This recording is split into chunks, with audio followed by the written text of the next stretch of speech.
Donc, là, ce matin, je vous invite à ouvrir votre Bible à Actes chapitre 8.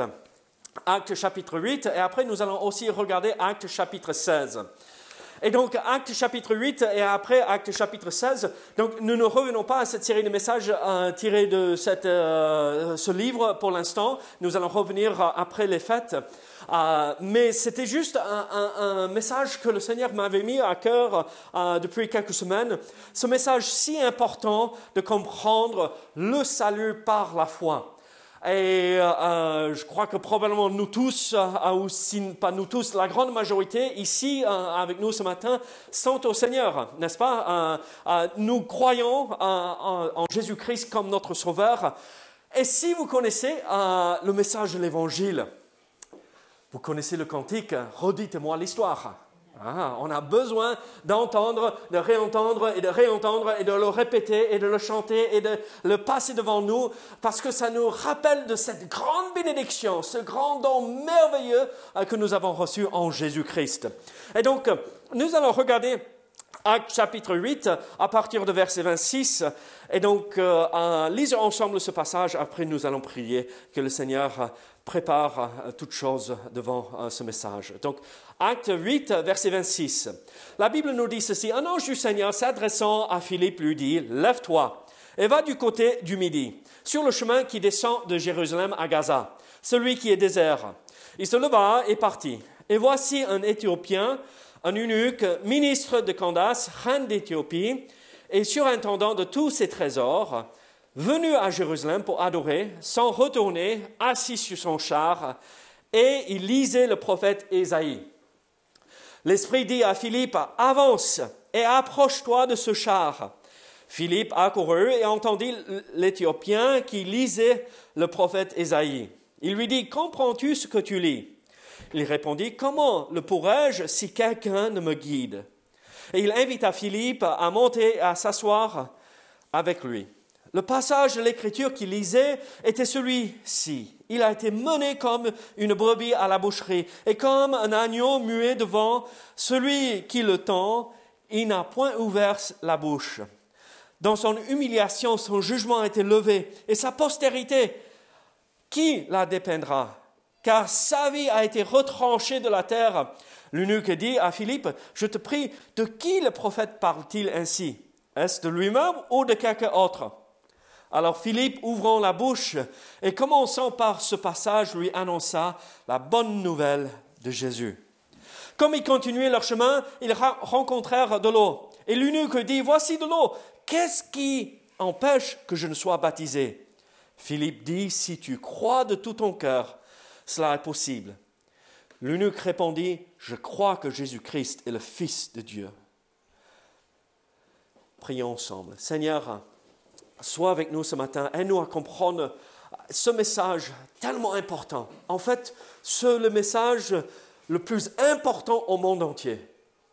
Seigneur, il n'y a pas une autre vérité qui a plus de valeur, qui a plus d'importance. Seigneur, ce message, et seulement ce message, peut transformer le cœur et la vie d'une personne.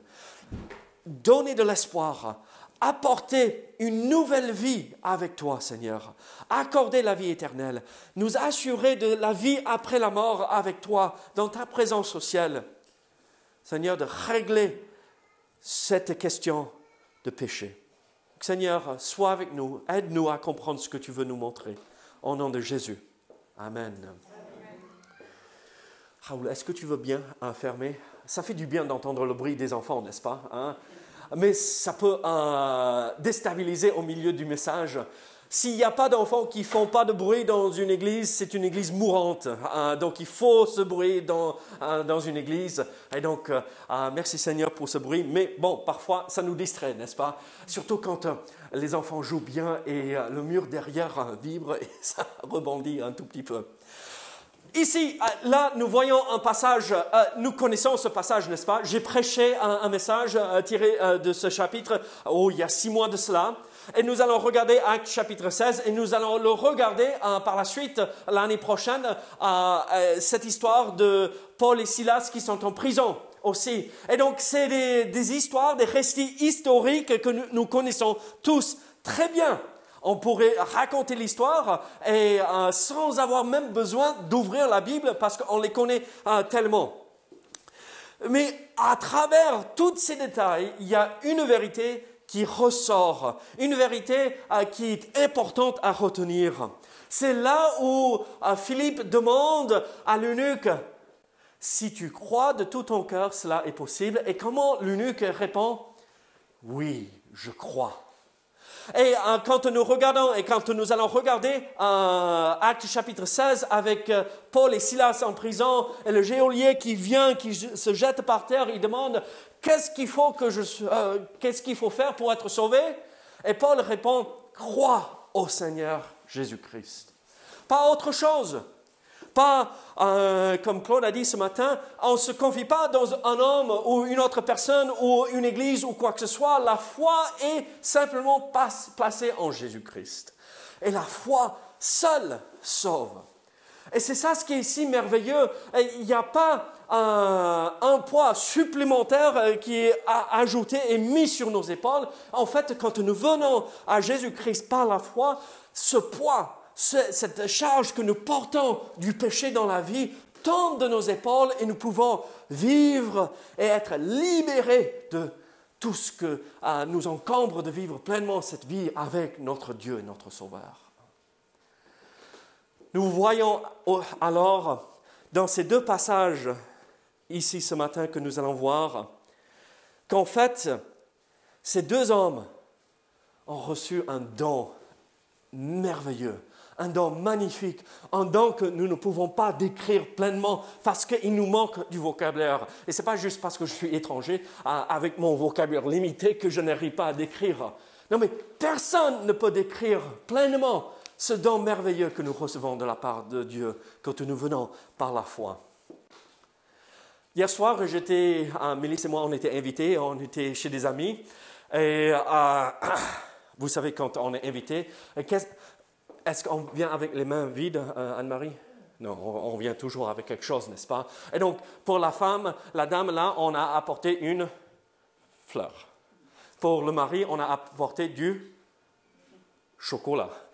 Et pour la fille, on a apporté un petit jouet. Et donc, c'était chouette. C'est des amis, c'est un camarade de classe pour Caris.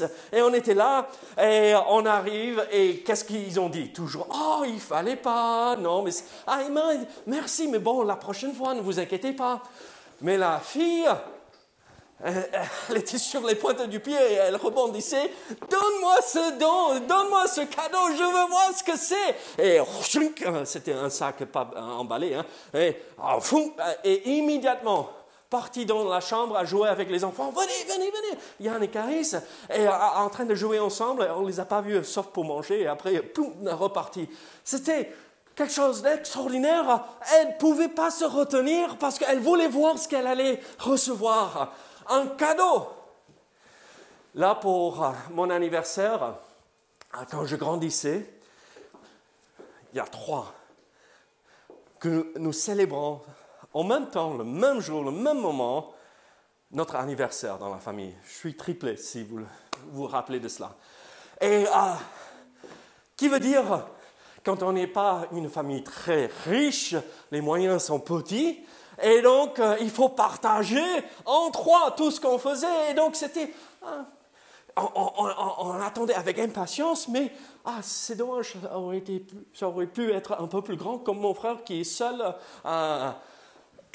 Mais même si on voyait qu'il fallait partager entre nous tous, c'était un moment où on attendait avec impatience de pouvoir regarder ce que les autres allaient donner.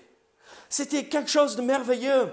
Et là, ici, dans ce passage, ce n'est pas juste un jouet qu'on va jouer avec pendant quelques semaines et après, ça partira dans la poubelle, n'est-ce pas, Sylvia, avec les enfants. Ça se casse rapidement, les jouets. Et ce n'est pas quelque chose qui va, comme une fleur qui va se faner dans quelques semaines ou un mois ou 2. Ce n'est pas juste quelque chose du chocolat qui dure une soirée parce qu'on a tout mangé, on a vidé le carton, Paul. Ça dure...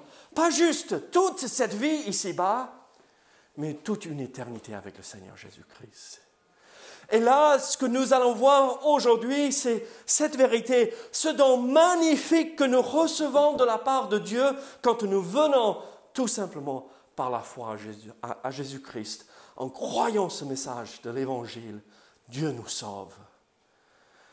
Ici dans Actes chapitre 8, nous voyons ce don merveilleux qui a été reçu et accepté par un homme religieux, par un homme croyant, par un homme qui pratiquait sa foi, sa religion, mais qui n'était quand même pas sauvé. Vous connaissez l'histoire, n'est-ce pas? L'eunuque éthiopien, c'est un homme, c'est un Africain qui est venu, qui avait entendu parler de la foi, le judaïsme. Il est arrivé, il lisait, il voulait découvrir. Bon, malheureusement, il ne pouvait pas participer pleinement dans cette religion du judaïsme parce qu'il était eunuque. Donc, il y avait des lois de l'Ancien Testament.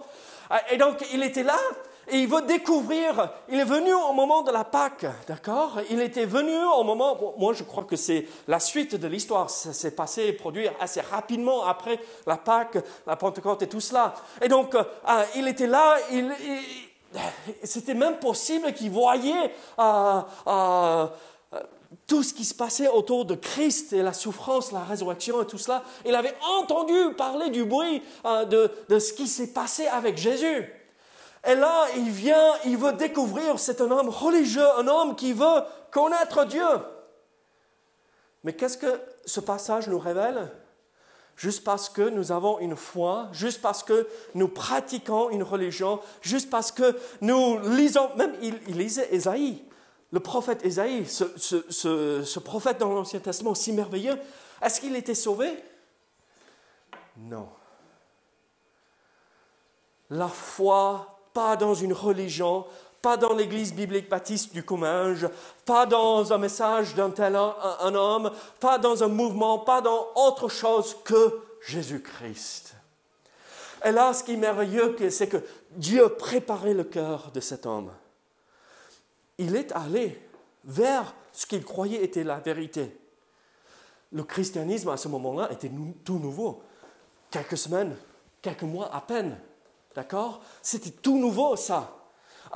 Même les apôtres avaient du mal à comprendre à ce moment-là que la foi en Jésus-Christ qui sauve était pour d'autres personnes en dehors d'Israël. Donc, c'était tout neuf. C'était tout beau. Comme un bébé qui vient de sortir, qui vient d'arriver, qui sent tellement merveilleux. C'était pas entaché par quoi que ce soit. Et là, Philippe est là. Et on sait ce qui se passe.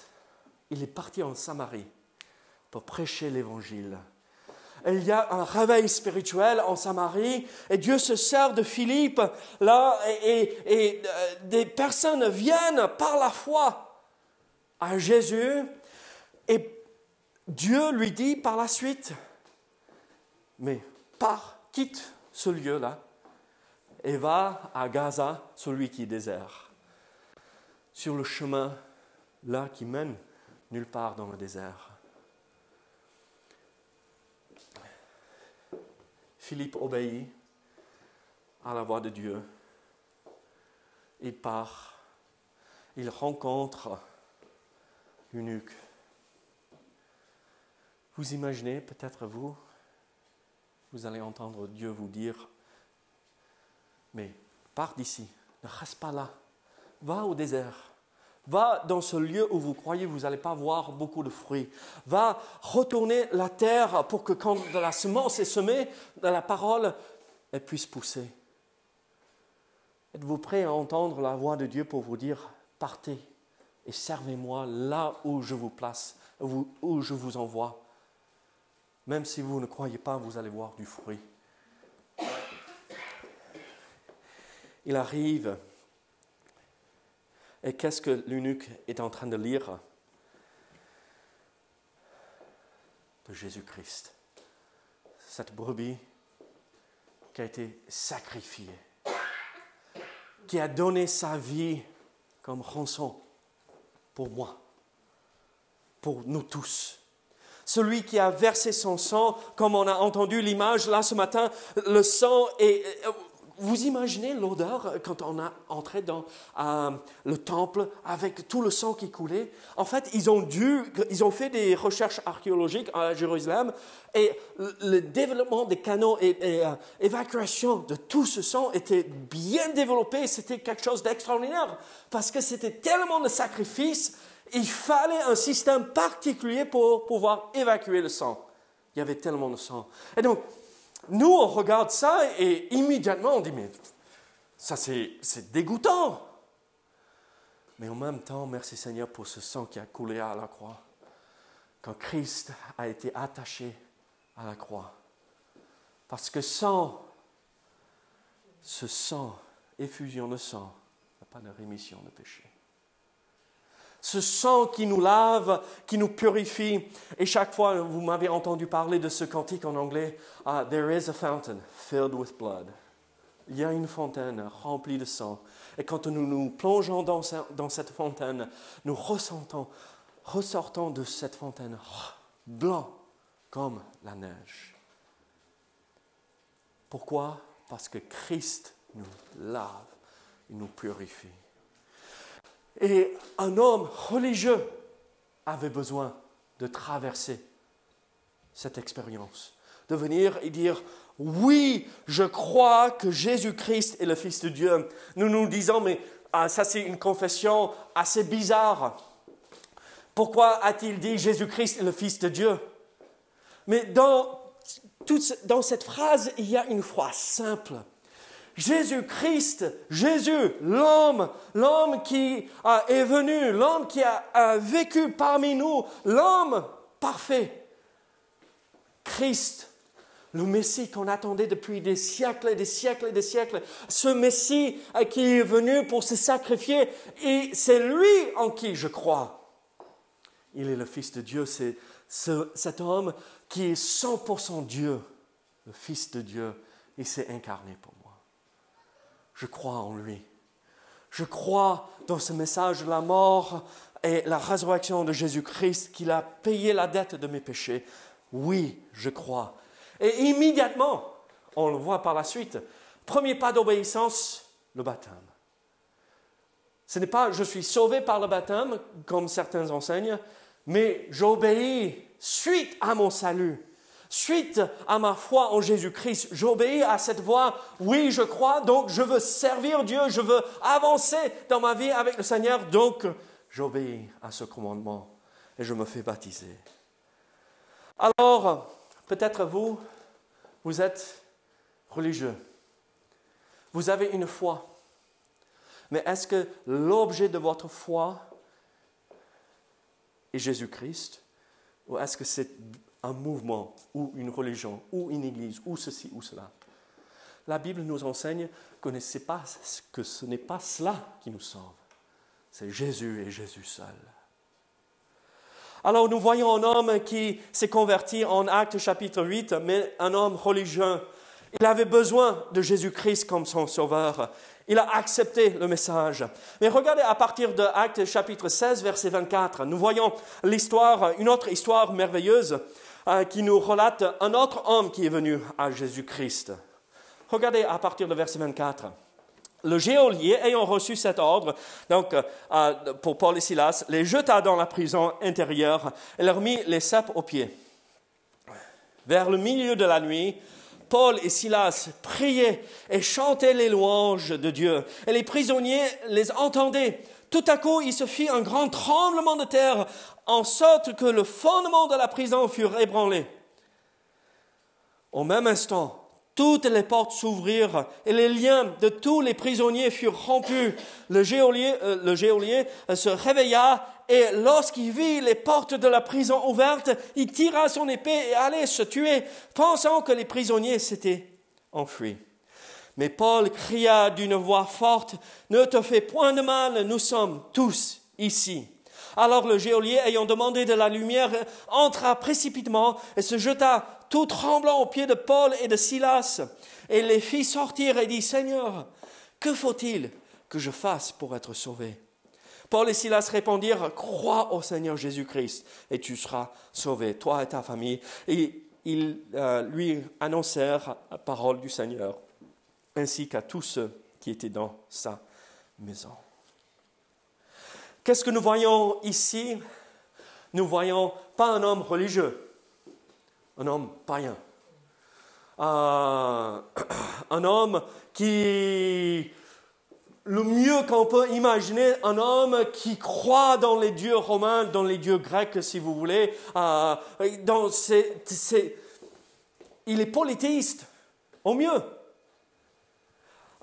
C'est un homme c'est un geôlier, c'est un homme dur, un homme que nous, on aurait du mal à s'approcher. Ce n'est pas comme un geôlier d'aujourd'hui, quelqu'un qui travaille dans les prisons, qui quand même il garde ses mains propres. Il ne se salit pas trop, même si c'est difficile dans les prisons. Ce n'est pas chouette là. Mon oncle a fait quelques séjours en prison. Je lui ai rendu visite en prison. Ce n'est pas chouette du tout dans les prisons. Hein.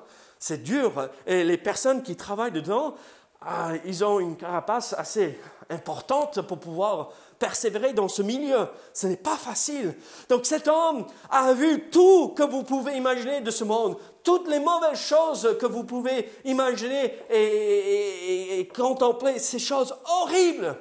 Donc les criminels, des personnes violentes, on voit cet homme qui a connu toute la panoplie de ces choses horribles que le monde offre. Mais aussi, il a aussi connu la corruption de son gouvernement, son propre gouvernement.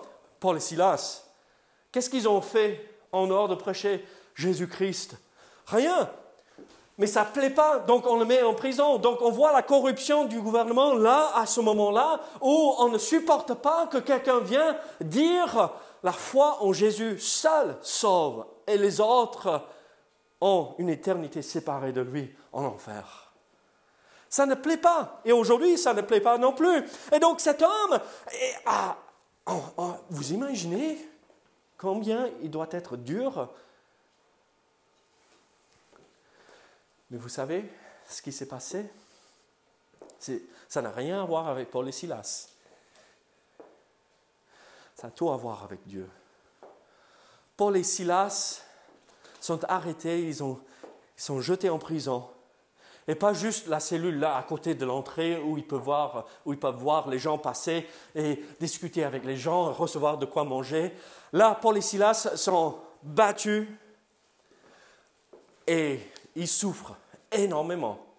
Quand un Romain va battre un prisonnier, ce n'est pas pour rigoler. Ce n'est pas comme on fait avec les enfants de temps à autre. Quand on rigole avec eux, on pince les cuisses pour qu'ils rigolent et après ils continuent. Non, leur dos était ouvert.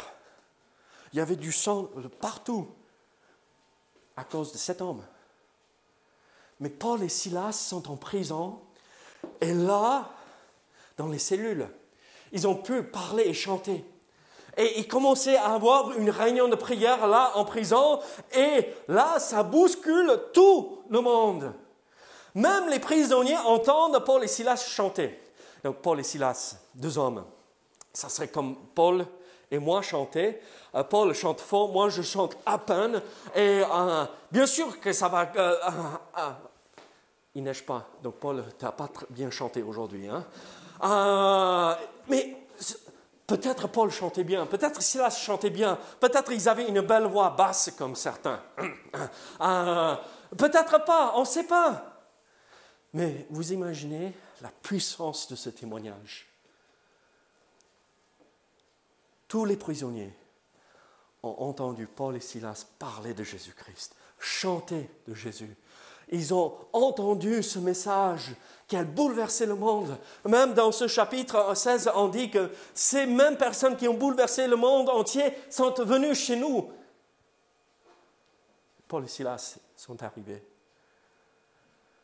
Et cet homme dur qui ôtait la vie des gens régulièrement probablement, qui battait des gens, qui avait jeté Paul et Silas au fond de la prison, pas juste dans la cave, mais dans la sous-cave, sous-cave, au milieu de nulle part, sous un rocher où on ne le voyait pas.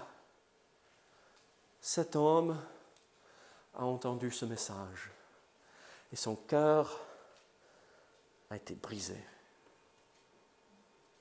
Et pas juste le geôlier, mais tous les prisonniers. Je ne sais pas, mais si je suis jeté en prison, pas pour quelque chose que moi j'avais fait, mais... Et toutes les portes de la prison sont ouvertes. Goodwin, qu'est-ce que tu penses que je vais faire? Je ne reste pas, hein? Parce que je sais ce qui va m'arriver le lendemain, surtout dans ce contexte. Il est fort probable que je ne vais pas survivre le lendemain. Je m'échappe. Combien de fois nous entendons ces histoires de nos frères et nos sœurs dans ces pays où ils sont persécutés, au Moyen-Orient ou particulièrement en Corée du Nord, où dès qu'ils peuvent, ils s'échappent parce qu'ils savent, dès qu'ils ouvrent leur bouche et témoignent de leur foi en Jésus-Christ, ils vont payer avec leur vie. Et Paul et Silas, au lieu de s'échapper, au lieu de partir, Dieu leur fait comprendre, non, restez là, j'ai un plan même plus grand. Celui qui vous a battu, celui qui vous a jeté en prison, celui qui vous a mis les serpents aux mains, mis les chaînes autour de vos pieds, celui-là, je le veux. Cet homme savait dans quel monde il vivait, n'est-ce pas? La prison est ouverte. C'est sûr et certain, tout le monde s'est échappé. Je vais me suicider. Et Paul crie d'une voix forte, ne te fais pas de mal. Nous sommes tous ici. Pas juste Paul et Silas, mais tous les prisonniers qui avaient entendu le message et le témoignage de Paul et Silas aussi. Et l'homme, vous imaginez, là dans sa tête, il s'est dit, il vaut mieux que moi je ôte ma propre vie que d'être traîné devant les autres et que mes propres gardiens de prison me battent et me fassent souffrir. Vaudrait mieux que moi je me suicide que d'être mis à mort par le gouvernement dont je sers. Et il dit, non, mais... Et Paul intervient, non, ne te fais pas de mal. Nous sommes tous là. Et cet homme dur et quelqu'un qu'on ne voudrait même pas côtoyer nous-mêmes, vient tout tremblant et dit, j'ai entendu ce que vous avez partagé. J'ai entendu ce message qui a touché le cœur des autres prisonniers. J'ai entendu ce message de Jésus-Christ. Qu'est-ce qu'il faut que je fasse pour être sauvé? Crois au Seigneur Jésus. Ce soir-là, cet homme a été transformé par la puissance de Jésus-Christ. Pas par Paul, pas par Silas, mais par Jésus-Christ. Il est devenu l'enfant de Dieu. Il n'était plus l'ennemi de Dieu. Ce n'était plus cet homme prêt à tout faire pour grimper l'échelon dans la vie, mais il était prêt à faire le nécessaire pour servir les autres frères et sœurs en Christ. Nous voyons un homme religieux qui est venu au Seigneur par la foi.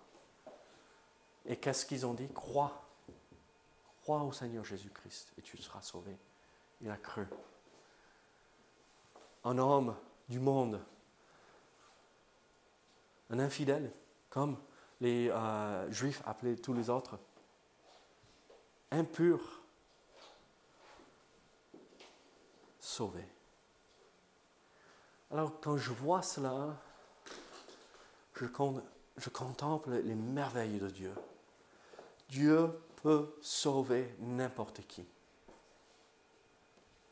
La personne la plus éloignée de lui, ou même la personne religieuse, Dieu peut les sauver. Comment? Par la foi.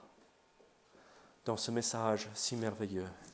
Paul nous l'a résumé bien comme il faut dans 1 Corinthiens 15. Voici le message de l'Évangile qui nous sauve. 1 Corinthiens chapitre 15, verset 1er. Je vous rappelle, frères, l'évangile que je vous ai annoncé, que vous avez reçu, dans lequel vous avez persévéré et par lequel vous êtes sauvés. C'est le message par lequel vous êtes sauvés. Si vous le retenez tel que je vous l'ai annoncé, donc ne le déformez pas, ne le transformez pas, n'ajoutez pas à quoi que ce soit à ce message, n'enlevez pas quoi que ce soit, sinon votre foi, elle est vaine. Je vous ai enseigné avant tout, comme je l'avais aussi reçu, que Christ est mort pour nos péchés. Sylvia, je sais que tu n'es pas une grande pécheresse, comme moi. Hein? Mais quand il est mort, il pensait au péché que tu allais commettre. Il est mort pour mes péchés et pour nos péchés. Il pensait à ces gens bien, qui sont, mais c'est une bonne personne, mais ils n'ont rien fait. Pourquoi ils méritent? Mais une pensée de travers ces péchés, n'est-ce pas? Et Christ est mort pour cela. Et donc, je vous ai enseigné avant tout, comme je l'avais reçu, que Christ est mort pour nos péchés. Selon les Écritures, qu'il a été enseveli, il a été mis dans ce tombeau, et qu'il est ressuscité 3 jours plus tard, selon les Écritures. Pourquoi est-il mort? Pour moi. Jésus-Christ, le Fils de Dieu, Dieu lui-même, Dieu qui s'est incarné, est mort à ma place. Voilà le message qui a sauvé l'eunuque éthiopien. Voilà le message qui a sauvé ce geôlier. Voici le message qui m'a sauvé et qui vous a sauvé si vous l'avez accepté par la foi. Crois de tout ton cœur et tu seras sauvé.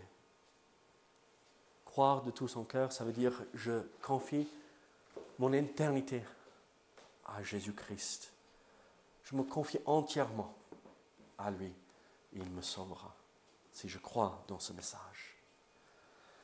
Nulle part dans les Écritures pouvons-nous retrouver un message, bâtiment, mouvement, système religieux, quoi que ce soit. Le seul message que nous trouvons, c'est Jésus et Jésus seul. En Jésus seul est mon espoir. Prions ensemble. Seigneur, merci pour le salut par la foi. Merci que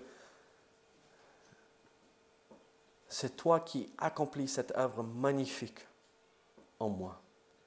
Si je viens tout simplement avec la foi d'un enfant, j'accepte ce miracle si merveilleux qui s'est accompli il y a presque 2000 ans de cela, Seigneur. Seigneur, aide-nous à proclamer, comme Paul a fait. Il a crié d'une voix forte, ne te fais pas de mal.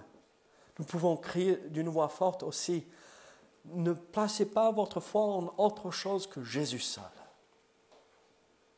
Seigneur, aide-nous à être cette lumière et ce sel de ce monde, afin de prévenir le maximum de monde possible avant qu'il ne soit trop tard. Seigneur, aide-nous à être ces gens qui portent et qui sèment la bonne semence de ta parole partout où nous allons, au nom de Jésus. Amen.